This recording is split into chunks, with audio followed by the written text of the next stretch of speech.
But I did Yeah. want to address with you too the crowd noise. Doak Campbell Stadium is going through their renovations right now on the home side. The home side has got their chairbacks. We saw the Seminole boosters have posted a picture on their social media of the black chairbacks. Fans have kind of been a little hesitant on what it looks like and how much an arm and a leg you're going to have to pay for the seats and everything like that. What is kind of your thoughts on the whole Doak Campbell Stadium, the renovations, the lack of seating now? I think it's less than 10,000 what it used to be. I think it may be around like 68,000. What is kind of your thought process and how will it sound against Alabama going into week one? Yeah, it's that was one thing that really sucked last year. Not being able to have that full packed Doak Campbell Stadium, and it sucks for our seniors that weren't able to kind of leave out on a good note. But I think that that's going to play a big factor, just because one, a lot of people go to the games for the game, but a lot of people go for the experience, right? And if you can't really get that full experience, then you're going to have a hard time kind of returning back for another game to be kind of continuing that support. So I think that that's going to be huge for this upcoming season, especially obviously going versus Bama. The game's already sold out. That is going to be an electrifying game. So when you can one, especially there's a few reasons. You have Norvell that's sitting here that's able to now talk about his team and talk to his team that this stadium's going to be absolutely on fire, right? So that's one thing that you're able to then talk about, because last year some of the players didn't even know what was going on. Like, how is this going to work?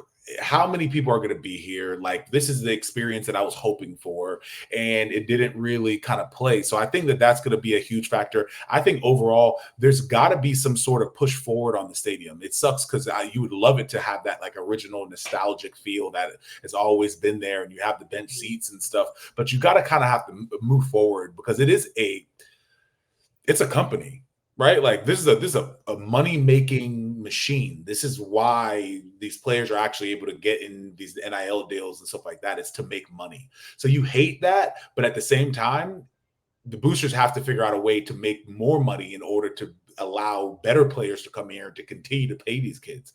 So something's got to give there. And it seems like that's kind of what's happening now with the stadium and everything. But I like what I'm seeing, and I'm hoping and I'm excited to be in a full packed Doak Campbell Stadium this upcoming season. And yeah, man, it should be fun.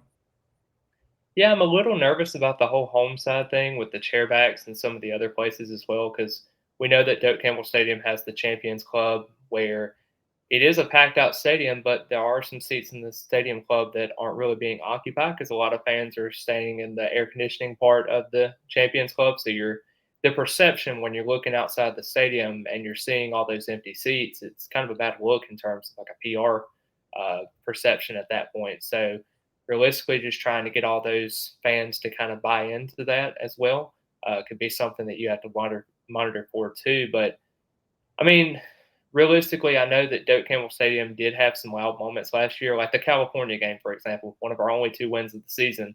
That was pretty loud in terms of what it brought to the table, especially considering you probably had about 50,000 in that stadium last year. I mean, Mhm. but I want to kind of bring it back to you real quick because I know you've had a little bit of experience at Florida State.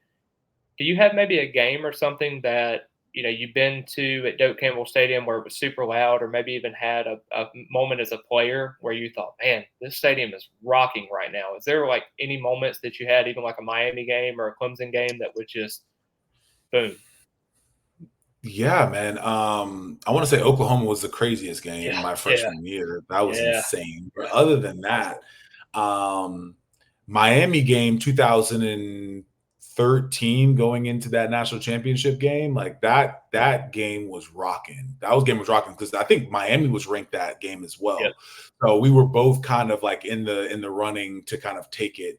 And that game was absolutely insane. And it's like you feed off of that, right? Like you feed off of that. And everyone knows the atmosphere is super important. But I think in college football, it is more important than people really think and really Yep. realize, that you're able to really feed off of that. And the other team, they're all young. These are young players. Some of them are freshmen. Some of them have never even really played the game much. So when they come into a hostile environment like a Doak Campbell Stadium that's completely on fire, completely packed, it's really daunting on those players, right? So like it is a lot bigger than I think what people even can conceptualize in their mind. It is huge. It is so important to have a full thick stadium with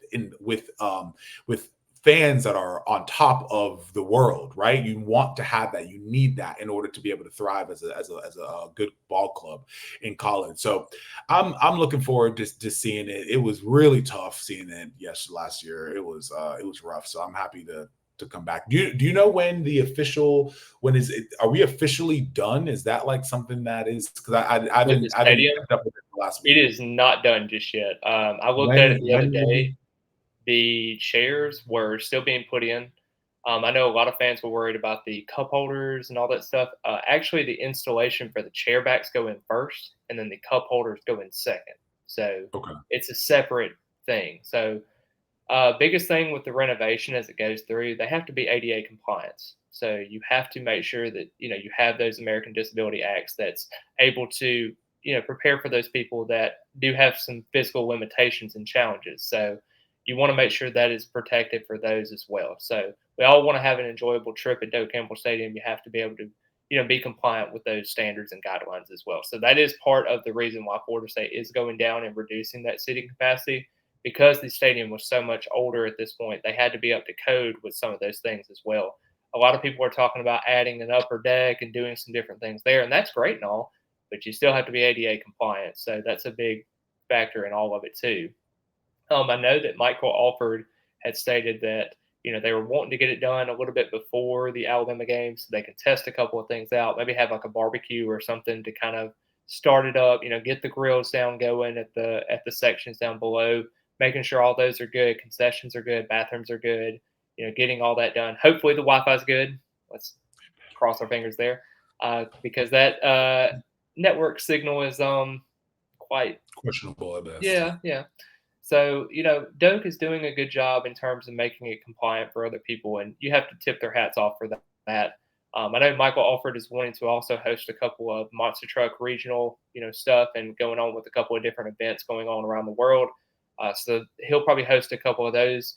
I probably wouldn't be surprised if Florida State does maybe a sponsorship with their name. Not saying it would change from Doak Campbell Stadium, but it may be like Doak Campbell Stadium presented by Seminole Hard Rock. It might be something like that. You never know. I mean, it could be where they get some name rights going there to kind of help generate some revenue also on that front.